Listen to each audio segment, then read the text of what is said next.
อ๋อเส้นทางปากซี่เมืองโค้งนี่มันไปบ่ได้เด้อจะได้ก็เฮ็ดเลิกบาทนี่คุณเป็นน้ำแกงวะล่ะ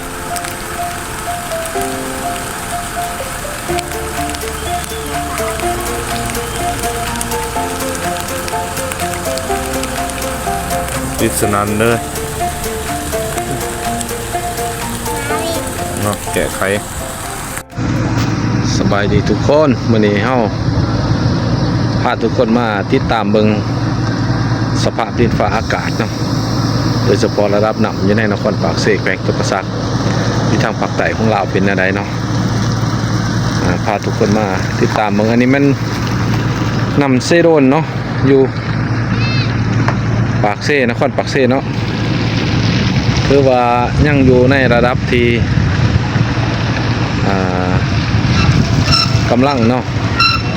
เป็นว่ากำลังเข้าสู่ระดับเตือนภัยยังบ่ทันหายแห้งเพราะอะไรเนาะเพราะว่าก็มีปริมาณเพิ่มขึ้นเนาะเทียบใช้ 2-3 วันผ่านมาเพราะว่าเริ่มมีฝนตกแต่ว่าตกหนักก็โมเมนต์เมื่อคืนนี่เนาะเฮ็ดให้ระดับน้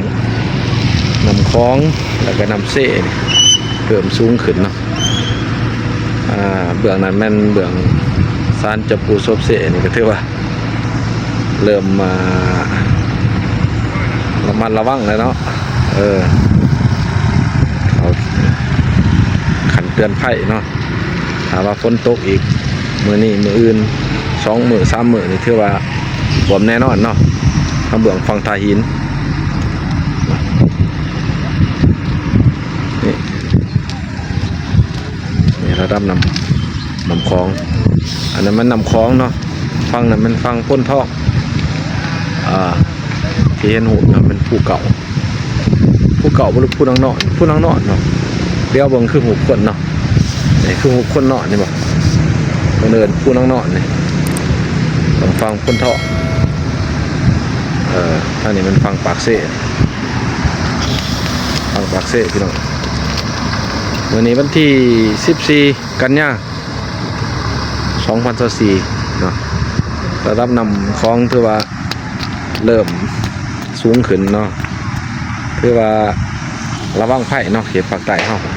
เพราะว่าภาคเหนือนี่ท่วมหนักและโดยเฉพาะแม่นทั้งแขวงหลวงน้ำท่าเนาะก็ลงมาตามลำแม่น้ำคลองจนมาฮอดภาคกลางคือนครหลวงเวียงจันทน์ก็เริ่มท่วมหลายเขตหลายบ่อนเนาะอันนี้มันสำหรับอยู่นครปากเซ่เฮาก็กำลังอยู่ในเขตเตือนภัยเนาะคือว่ายังบ่ทันท่วมเนาะพี่น้องแต่ว่าอีก 2-3 มื้อก็บ่แน่เนาะ1มาปริมาณน้ำคลองที่ไหลมาจากภาคเหนือ2มาสมทบกับปริมาณน้ำฝนนี่อีกประมาณมื้อ 1-2 มื้ออาจจะท่วมแท้เนาะมีสิให้เบิ่งภาพบรรยากาศระดับน้ำเซโดนอยู่นครปากเซ่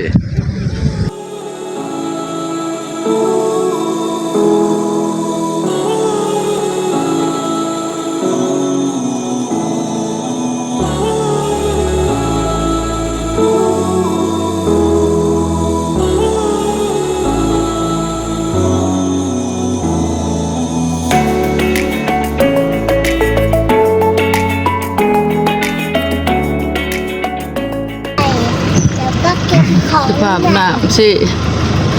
น้ำเซโดนออกใส่น้ำคลองแล้วก็ดูหามาขังในน้ำนี่อันนี้มันน้ำเซโดนเนาะอยู่ปากเซ่ไหลออกไปใส่แม่น้ำคลอง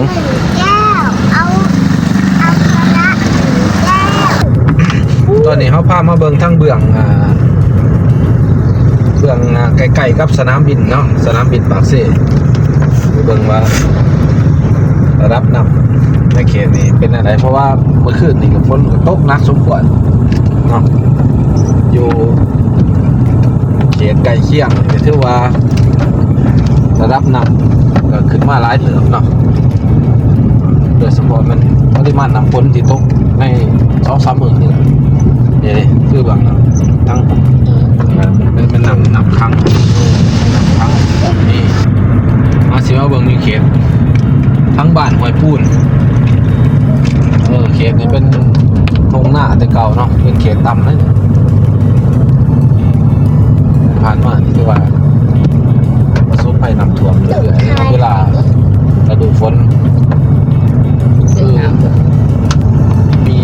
2019เนาะเขตนี้ก็ถือท่วม2018 2019น้ำท่วม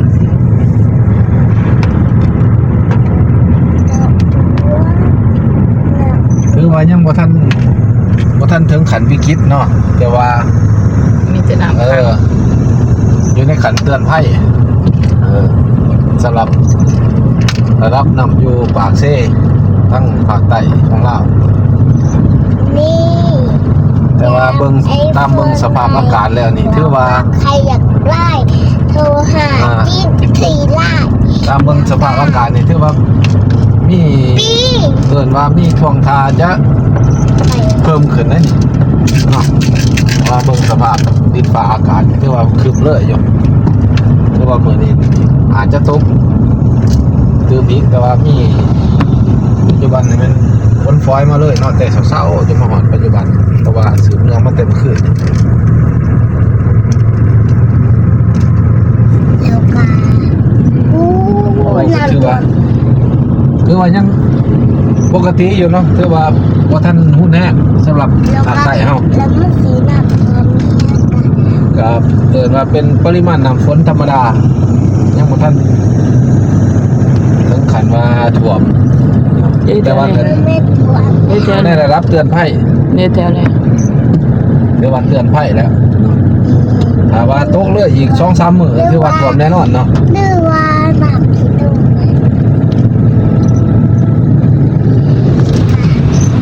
นี่เขตสนามบินสากลปากเซ่เนาะมีแต่น้ำท่วมขังน้ำฝน ขัง ว่าฝนตกแห้งได้ขึ้น มันตัวแห้งนอนหมอนเนาะ เขตสนามบิน เอาโทรศัพท์กันนะ เขตสนามบินปากเซ่อยู่ทางด้านขวามือ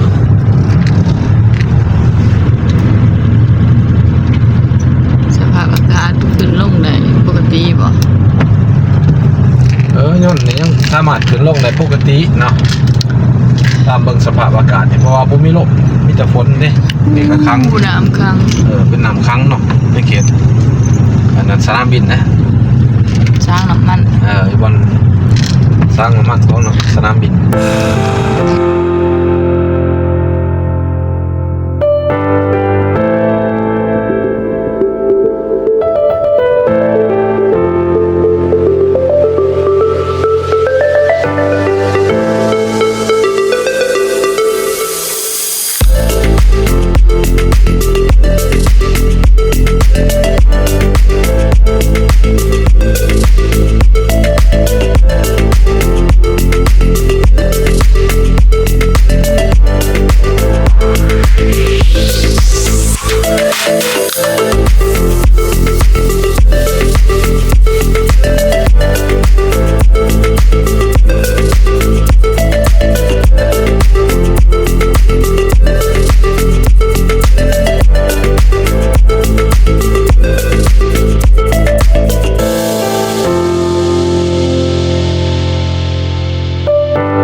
เส้นทางปากเซ่เมืองโค้งนี่เป็นไฟบ่ไหลเด้อ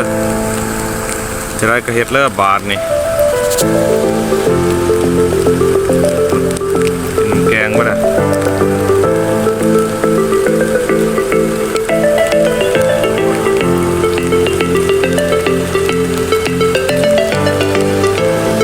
ติดสนั่นเด้อ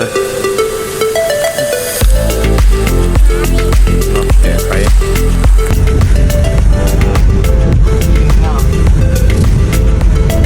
หน่อยไปบ่ได้เด้อหน่อยเด้อบ่ต้องมาเด้อเครื่องแอว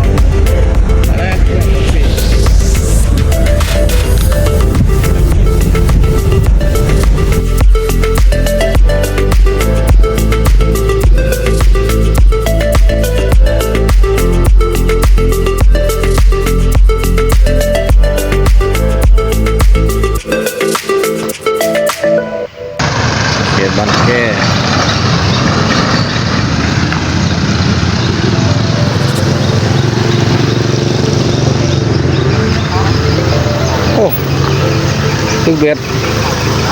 นี่ป่าอยู่วะ โอ้ทั้งเมืองนี่ทั้งเมืองในเขตโพธิ์สะอาดเลย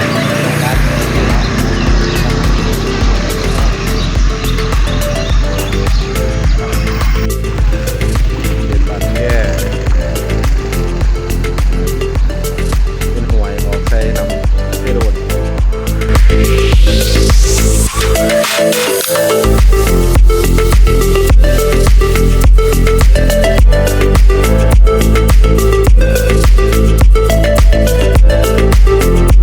โอ้จิปีโปก นี่อยู่บริเวณซบเซ่เนาะปากเซ่ถือว่าปากเซ่โดน ป๊าป๊า ปากเซ่โดน มาฟังเบิ้งนี้ ปากเซ่โดนออกสู่น้ำคลองเนาะ มาฟังเบิ้งนี้ ให้พี่น้องเขาเบิ่งปริมาณเนาะ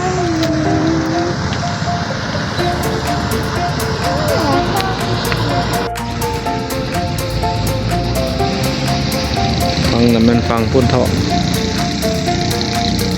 ฟังพุ่นเถาะเนาะ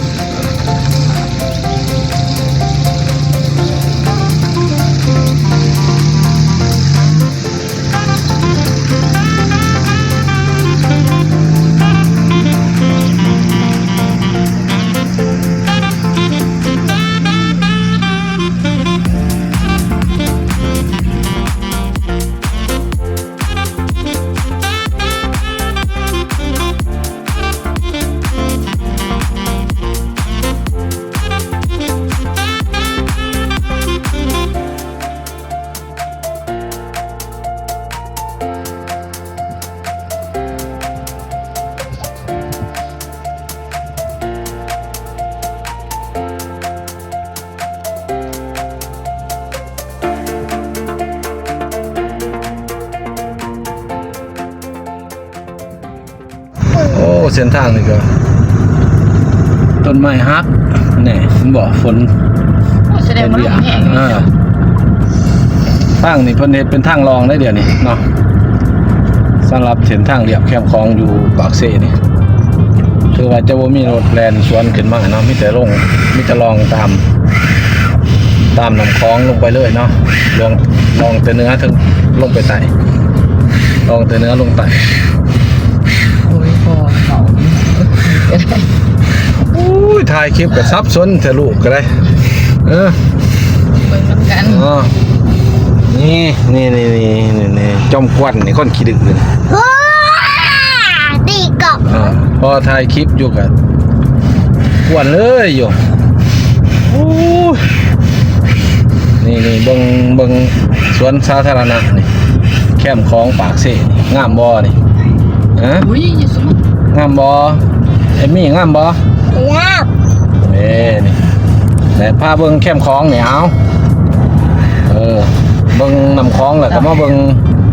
เส้นทางเรียบแคมป์ของบ่งามบ่นี่ บ่ยาก